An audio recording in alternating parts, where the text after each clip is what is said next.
जय श्री कृष्णा। हमारे हिंदू धर्म में एकादशी का बहुत महत्व है और इस चैत्र मास की पहली एकादशी पाप मोचनी एकादशी कही जाती है।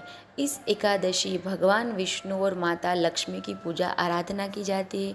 पाप मोचनी एकादशी 5 अप्रैल 2024 के दिन पड़ रही है। पाप मोचनी एकादशी व्रत नाम से ही सार्थक है। इसी दिन व्रत करने से सारे पाप दूर हो जाते हैं। मान्यता है कि इस दिन जो मनुष्य बिना अनाज खाए और भक्ति भाव से व्रत करता है उनके जन्मों जन्मों के पाप दूर होते हैं। इसीलिए पाप मोचनी एकादशी का विशेष महत्व माना गया है। इस दिन सुबह जल्दी उठे, स्नान आदि करके स्वच्छ वस्त्र धारण करें, भगवान श्री हरि विष्णु और माँ लक्ष्मी के सामने व्रत का संकल्प करें। उसके बाद घी का दीपक जलाएं और श्री हरि विष्णु की पूजा आराधना करें। इस दिन आप विष्णु सहस्त्र का पाठ भी कर सकते हैं। इस दिन आप भगवद गीता के पाठ भी कर सकते हैं। और इस दिन पाप मोचनी एकादशी व्रत कथा की भी महिमा है। जो कोई भक्त इस दिन इस कथा का पाठ करता है या सुनता है तो वो अपने समग्र पाप और कष्टों से मुक्ति पाता है। आइए जानते हैं कथा।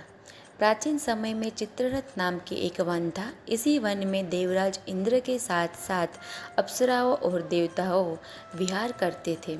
इसी वन में एक ऋषि तपस्या कर रहे थे। उस ऋषि का नाम है मेघावी ऋषि।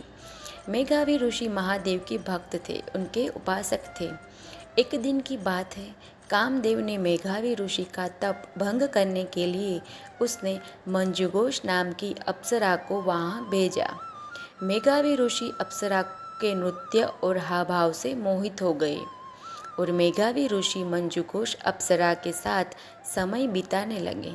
ऐसे में बहुत सारे साल बीत गए।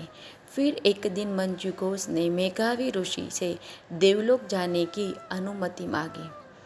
अप्सरा की ऐसे आज्ञा मांगने पर मेघावी ऋषि समझ गए। उसने तपस्या भंग होने का आत्मज्ञान हुआ। वो समझ गए कि ये केवल मेरी तपस्या भंग करने का कारण था।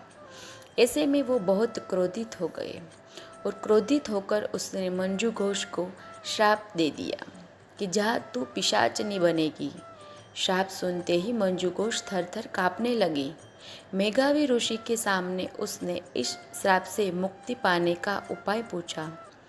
तब मेघावी ऋषि ने बताया कि चैत्र मास की कृष्ण पक्ष की पहली एकादशी जो पाप मोचनी एकादशी है, उनका तुम भक्तिभाव और विश्वास से व्रत रखो।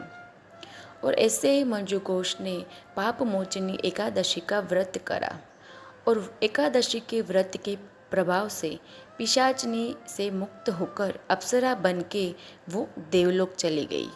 हे नारद, जो कोई मनुष्य इस व्रत को पूरी श्रद्धा और विश्वास के साथ करेगा उनके सारे पाप मुक्त होंगे और उनके सारे कष्टों से भी उनको मुक्ति मिलेगी। अगर आपको हमारी वीडियो अच्छी लगी तो वीडियो को लाइक करें, शेयर करें और ऐसे ही मज़ेदार वीडियो के लिए हमारे चैनल को सब्सक्राइब करें। धन्यवाद।